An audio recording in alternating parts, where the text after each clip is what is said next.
మీ business ఏదైనా మీ ఊర్లో promotion చేయాలంటే అది సుమన్ టీవీతోనే సాధ్యం. ఇప్పుడే సంప్రదించండి. దాదాపు 24 రోజుల్లో కళ్యాణం రాబోతుంది. మా పట్టాభిషేకం కూడా జరగబోతుంది. ఇక్కడ పనులు చూస్తేనేమో ఇంకా అవ్వలేదు. ఒకటి రోజుల్లో సార్ తర్వాత అంటే ఇప్పుడు అంటే గ్రౌండ్ లెవెల్ అవుతుంది. అంటే ప్రతి ఏటా వేసినట్టే చలువ పందిరులు వస్తాయి సార్ మళ్ళీ, లేకపోతే భద్రాచలం ప్రతి ఏటా కూడా మనం కళ్యాణం జరిగే స్థలం మిథులా స్టేడియం దగ్గర ఉన్నాం. నా వెనక కనిపిస్తున్న ఆ మిథులా స్టేడియం ఏదైతే కళ్యాణ మండపం ఉందో ఆ కళ్యాణ మండపంలోనే ఇక్కడ సీతమ్మ తల్లికి శ్రీరాముల వారికి ఇక్కడ కళ్యాణం నిర్వహిస్తారు ప్రతి ఏటా కూడా. అలాగే ఇక్కడ పట్టాభిషేకం కూడా నిర్వహిస్తారు. ఇక్కడ ప్రతి ఏటా కూడా ప్రతి సంవత్సరం చలవ పందిర్లు వేసి ఈ కళ్యాణ మండపం చుట్టూరు కూడా చలవ పందిర్లు వేస్తారు. ఈ చలవ పందిర్లు భక్తులకి ఎండ తగలకోకుండా సదుపాయం కోసం వేస్తూ ఉంటారు. అట్లాగే కేంద్ర ప్రభుత్వం 2 సంవత్సరాల క్రితం మన రాష్ట్రపతి మన ద్రౌపది ముర్ము గారి చేతుల మీదుగా ఇక్కడ శంకుస్థాపన జరిగింది.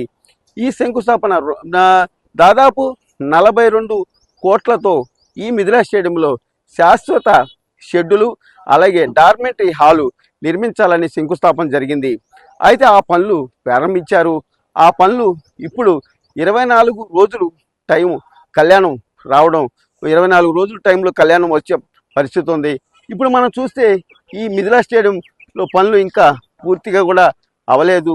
కళ్యాణం రోజుకి అవుతాయో లేదో కూడా డౌట్గా అనిపిస్తుంది. అయితే ఈ ఈ కళ్యాణం టైంకల్లా కూడా ఈ షెడ్డు నిర్మాణం అవుద్దా లేదని చెప్పని రామభక్తులు కూడా ఆందోళన వ్యక్తం చేస్తున్నారు. అయితే ఈ పనులు ఎంతవరకు అవుద్ది ఏంటనేది దేవస్థానం ఈ గారు ఉన్నారు, వారితో ఫోన్లో మాట్లాడే ప్రయత్నం చేద్దాం. హలో సార్, నమస్తే sir. Sir Nagaraju sir, Suman TV. Sir ఏం లేదు సార్, ఇప్పుడు దాదాపు 24 రోజుల్లో కళ్యాణం రాబోతుంది. మా పట్టాభిషేకం కూడా జరగబోతుంది. ఇక్కడ పనులు చూస్తేనేమో ఇంకా అవ్వలేదు. ఏంటి సార్, ఎంతో పూర్తవుతాయా సార్? సార్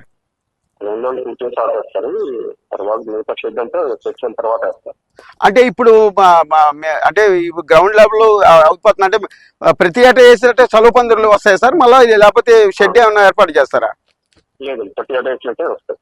ప్రతి ఏటా చేసినట్టే వస్తాయి. అంటే ఈసారికి మాత్రం ఇంకా ఈ షెడ్ అయితే నిర్మాణం జరగదు.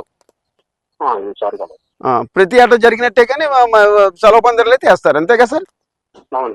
సార్ ఏర్పాట్లు అవన్నీ మొత్తం అంతా జరుగుతున్నాయి సార్? కళ్యాణం ఏర్పాట్లు సార్, కళ్యాణం ఏర్పాట్లు అన్ని జరుగుతున్నాను. సెంట్రల్ ఫైనల్ అయిపోయింది సార్. వర్క్స్ ఇంకా 2 రోజుల్లో వర్క్స్ స్టార్ట్ అవుతాయి సార్. Thank you sir.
అయితే కొంతమంది రాజకీయ నాయకులు ఉన్నారు, వారితో మాట్లాడదాం. సార్ చెప్పండి, ఈ కళ్యాణం ఏమో దాదాపు 24 రోజుల్లో కళ్యాణం రాబోతుంది, మహా పట్టాభిషేకం రాబోతుంది. ఇంత పనులు చూస్తేనేమో ఏమీ అవ్వలేదు, ఏమంటారు మీరు అసలు? కేంద్ర ప్రభుత్వం ప్రసాద నిధులతోనే భారత రాష్ట్రపతి ద్రౌపది ముర్ము గారి చేతుల మీదుగా 2022 డిసెంబర్ 28వ తారీఖున 42 కోట్ల రూపాయల అంచనాతోని ఇక్కడ కొన్ని పనులు ప్రారంభించారు. అందులో భాగంగా మిథిలా స్టేడియంలో ఇక్కడ ఓపెన్గా పైన ఉన్నటువంటి షెడ్ నిర్మించాలనేది ప్రతిపాదించారు. అట్లాగనే డార్మేటరీ కూడా పూర్తి చేయాలని అనుకున్నాం. కానీ 2 సంవత్సరాలైనా ఈ పనులు ఇంకా నత్తనడకన సాగుతూ ఉన్నాయి. ప్రధానంగా మిథిలా స్టేడియంలో రాములవారి ప్రధాన కార్యక్రమం, కళ్యాణ కార్యక్రమం జరిగేటువంటి మిథిలా స్టేడియంలో ఇంకా పనులు పునాదుల స్థాయిలో ఉన్నాయి. ఒకరి పనులు మొదలు పెట్టకపోయినా బాగుండేదేమని మేము అనుకుంటా ఉన్నాం. ఎందుకంటే మిథిలా స్టేడియం అంతా తవ్వి గోతులుగా, మట్టి దిబ్బలుగా ఇక్కడ ఏర్పాటు చేశారు. రేపు వచ్చేటువంటి భక్తులు కానీ లేకపోతే వీఐపీలు, రేపు ముఖ్యమంత్రి గారు తరంబరాలు పట్టుకొని రాముల వారికి తరంబరాలు సమర్పించేటువంటి ఒక ప్రత్యేక కార్యక్రమం ఉంది. ఆ కార్యక్రమానికి ముఖ్యమంత్రి గారు వస్తున్నారని తెలిసి కూడా వీళ్ళు ఎంత నత్తనడకను సాగిస్తూ ఉన్నారంటే అధికారులు ఎంత అలసత్వంగా ఉన్నారో, ఈ పనుల పట్ల ఎంత శ్రద్ధగా ఉన్నారో అనేది మనకు అర్థమవుతా ఉంది. ఈ అధికారుల యొక్క నిర్లక్ష్యం వల్ల రాముల వారి కళ్యాణం తిలకించేటువంటి భాగ్యం భక్తులు కలగదా అనేది మేము అనుకుంటా ఉన్నాం. ఈ అధికారులు ఎవరైతే అలసత్వం వహించిన అధికారుల మీద తగు చర్యలు తీసుకోవాలి. ఈ శ్రీరామనవమి ఇంకా వచ్చే నెల 6వ తారీఖున శ్రీరామనవమి ఉంది. ఇక్కడ చలవ పందిర్లు వేయాల్సిన పరిస్థితి ఉంది. ఇప్పటికే పనులు మొదలు పెట్టలేదు మిథిలా స్టేడియంలో. ఈ పనులు ఎప్పుడు పూర్తి అవ్వాలి, ఈ కళ్యాణం ఎప్పుడు జరగాలనేది ప్రశ్నార్థకంగా మారింది. వెంటనే అధికారుల మీద తగు చర్యలు తీసుకోవాలి. పనులు కూడా పూర్తిగా నాణ్యతగా జరగట్లేదని మేము భావిస్తూ ఉన్నాం. ఇక్కడ పర్యవేక్షించే అధికారులు ఎవరూ లేరు. వాళ్ళు కాంట్రాక్టర్ ఇష్టారాజ్యంగా చేస్తూ ఉన్నాడు. వేసిన పిల్లర్ లేదు, మళ్ళీ పగలు కొడతా ఉన్నారు. ఎందుకు పగలు కొడుతున్నారు ఏంటనేది అడిగే నాదురు కూడా లేకుండా పోతా ఉన్నారు. కాబట్టి తక్షణం దీని మీద ఈ శ్రీరామనవమి కల్లా పనులు పూర్తయ్యేలాగా, నాణ్యతతో కూడిన పనులు పూర్తయ్యేలాగా చర్యలు తీసుకోవాలని మేము కోరుతా ఉన్నాం. భద్రాచలం అభివృద్ధి కొరకు, రామాలయం అభివృద్ధి కొరకు కేంద్ర ప్రభుత్వం ప్రసాద ఫండ్స్ పథకం కింద సుమారు 42 కోట్ల రూపాయలు కేటాయించి భద్రాచలంలో మిథిలా స్టేడియంలో శాశ్వత ప్రాతిపాదికన ఓపెన్ టాప్ షెడ్ నిర్మాణం చేయాలని, అదేవిధంగా డార్మెటరీ హాల్ నిర్మాణం చేయాలని సంకల్పించారు. ఇది మంచి పద్ధతే. కానీ కేంద్ర ప్రభుత్వం ఇచ్చిన నిధులు ఈ రోజు కూడా రాష్ట్ర ప్రభుత్వం సద్వినియోగం చేసుకోకపోగా ఉన్నటువంటి ఇబ్బందుల రీత్యా ఈ రోజు మనం ఈ తారీఖు చూస్తూ ఉంటే 11వ తారీఖు వచ్చింది. మరి ఇంకా మనం ఏప్రిల్ 6వ తారీఖు అంటే సుమారు 25 రోజుల లోపలనే మరి షెడ్ పూర్తి అవ్వాలి. మరి షెడ్ పూర్తితో పాటు భద్రాచలంలో వచ్చే రామభక్తులందరూ కూడా అన్ని రకాల సదుపాయాలు కల్పించాలంటే సమయం కూడా చాలా తక్కువ ఉంది. కాబట్టి అసలు డిసెంబర్ మాసంలోనే పూర్తి అవ్వాల్సినటువంటి ఒక షెడ్ ఈ రోజు వరకు ఎందుకు పూర్తి కాలేదని మేము భావిస్తా ఉన్నాం. ఈ రాష్ట్ర ప్రభుత్వం కూడా ఈ అధికారంలోకి వచ్చిన కొత్తలో భద్రాచలం వచ్చిన ముఖ్యమంత్రి రేవంత్ రెడ్డి గారు అనేక హామీలు ఇచ్చారు. గత ప్రభుత్వం కేసీఆర్ గారు ఏం చేయలేకపోయారు. మేమైతే చాలా చేస్తామని చెప్పారు. మరి ఈ రోజు కూడా 14 నెలల కాలం అవుతుంది. ఈ రోజు భద్రాచలం అభివృద్ధి కోసం మీరు ఏం చేశారని కూడా ప్రజలు అడుగుతా ఉన్నారు. కాబట్టి కేంద్ర ప్రభుత్వం ఇచ్చినటువంటి యొక్క ఫండ్స్ని సద్వినియోగం చేసుకొని తక్షణమే ఓపెన్ రూప్ నిర్మాణం షెడ్ చేసి ఆడిటోరియం నిర్మాణం చేసి రేపు 25 రోజుల్లోపు ఈ పండగకి రామభక్తులకి ఎటువంటి వచ్చే భక్తులకు, యాత్రికులకు ఎటువంటి ఇబ్బంది లేకుండా సకల సౌకర్యాలు ప్రభుత్వం కల్పించాలని మేము బీఆర్ఎస్ పార్టీగా కోరుకుంటా ఉన్నాం. భద్రాచలానికి మన రాష్ట్రపతి గారు వచ్చినప్పుడు కేంద్ర ప్రభుత్వం 42 కోట్ల రూపాయలు షెడ్యూల్ నిర్మాణానికి, డార్మెటరీ హాల్కి, వీటికన్నిటికి ఖర్చు పెట్టమని ఇస్తే 2 సంవత్సరాలు ఈ అధికారులు ఏం చేశారో అర్థం కావట్లేదు.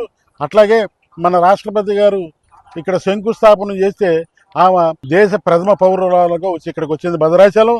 కానీ ఆమెకే ఇబ్బంది అయిన పరిస్థితులు ఉంటే ఏం చేస్తారు? కనుక ఈ సంవత్సరానికల్లా అయ్యే పరిస్థితి కనబట్టలేదు. ఇక్కడ వచ్చే సంవత్సరానికైనా ఈ భద్రాచలంలో ఈ కార్యక్రమాలన్నీ, ఈ షెడ్లు, ఈ డార్మెటరీ హాలు భద్రాచల పట్టణాన్ని యాత్రికులు అబ్బురపరిచే రీతిలో తీర్చిదిద్దాలని మేము కోరుకుంటున్నాం. Thank you very much Suman TV వారికి. దక్షిణ అయోధ్యగా బాసిల్లుతున్నటువంటి భద్రాచలం జాతీయ పుణ్యక్షేత్రం.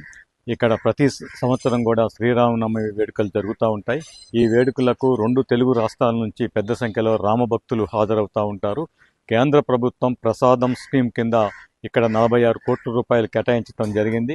దానికి సంబంధించినటువంటి పనులు ఇంతవరకు పూర్తి కాలేదు.